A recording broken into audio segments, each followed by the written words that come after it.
Hello, everybody. Welcome again to this week's episode. We're going to be talking about the pause, more specifically the art of the pause, and I'll abbreviate it with the term tiger stop. So in a world that seems to be moving at hyperspeed, the art of the pause, I think it's become complicated. It's become lost. So pardon me for a moment as I go into sports analogy for a minute. What I want to call specific attention to is one of the greatest golfers of all time, in my opinion, Tiger Woods. Not for his life on and off the course, but for his ability to stop a swing. This would be one unique aspect why I consider him to be very gifted and talented. It's his ability to stop a swing before he makes contact. If you've ever played golf, you know how difficult this is. The backswing starts and then suddenly something doesn't seem right. It doesn't look right. It doesn't sound right. It doesn't feel right. Something moves. Something comes into your mind. It's like, I should stop, but you don't. You continue the swing anyways, and you attempt to hit the ball only to wish that you could have stopped and reset. The resulting shot is usually errant. It's less than what it could have been, given the rush shot and the lack of ability or fortitude to pause and reset. So how does this apply in our daily life? Quite simply, we rush things. We rush an outcome, we force an opinion, we cast quick judgment, or we say something we wish we could take back. These paths are all optional, yet seem difficult at times to control the pace and outcome. I've spoken before on the mental impact of the swipe economy and our consumption of information at such a rapid pace. My theory is that we are absorbed in the chase and quick move to the next thing that we've forgotten where we are, even why we exist in any given moment. We've become habituated and thus numb to and aware of our own actions. So what if we went into each segment of our day with more intention and a deeper clarity of the outcomes we desire in our life?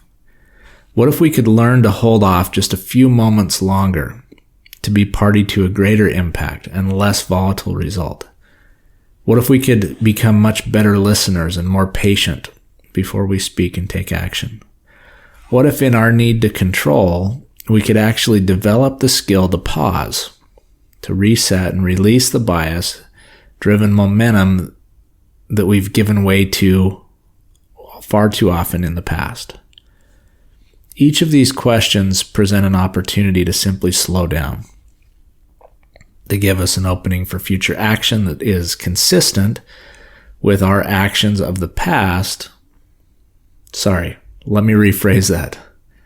Each of these questions present an opportunity to simply slow down because they give us an opening for future action that is inconsistent with our actions of the past, where we would have normally made a rush choice, a less calculated decision. So if we can change that path, if we can simply slow down, then we can make a more calculated choice. We can be unrushed. We can be unbiased, or do our best to become unbiased and thus conduct ourselves at a much more effective pace.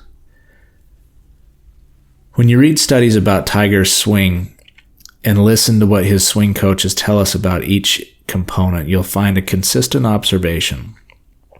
He builds in to his swing a split-second pause at the top as a go or no-go point to continue in momentum or to stop and reset. We can do the same. We can build into our decision routines a pause. We can develop an internal operating rhythm that honors who we are trying to become, and that will allow us to be a bit more patient and untethered to immediacy. The conscious choice and practice to assume innocence is another system for productive pause. Applying the acronym WAIT, which stands for Why Am I Talking, again, provides a level of insight and decision before acting out of self-interest or reaction. So my challenge for you this week is to consider how a pause practice might benefit you and those you love and serve.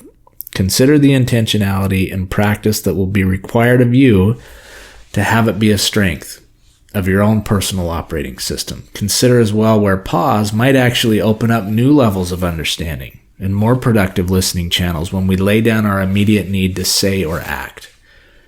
Remember that growth is always a choice.